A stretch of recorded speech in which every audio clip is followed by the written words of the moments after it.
Welcome folks, this is Wear and Tear. Today I want to show you Wildberg Castle, located close to Linz in Upper Austria, and I'm taking the historical description and background from castles.nl. Now Wildberg Castle is locally known as Burg or Schloss Wildberg, lies in the municipality of Kirchschlag by Linz in the province of Upper Austria in Austria.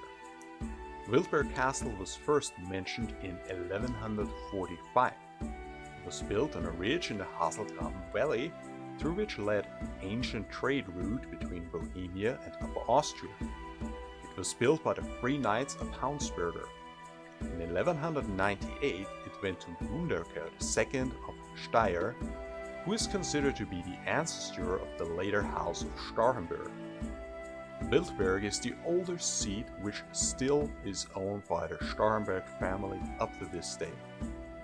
In July 1394, Wenceslaus IV of Bohemia, the son of the late Holy Roman Emperor Charles IV, was captured near Prague by rebellious nobles. They handed Wenceslaus over to Caspar and Gunderker of Starhemberg, who imprisoned him in the keep of Wildberg Castle.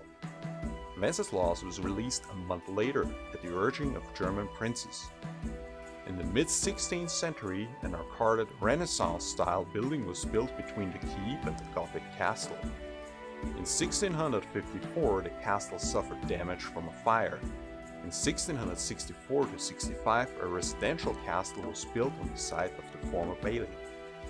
In the early 1920s, the roof of the palace collapsed and caused the south part of the castle to fall to ruin.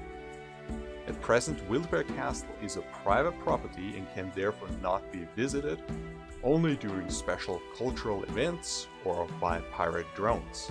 That is a pity because it looks very nice.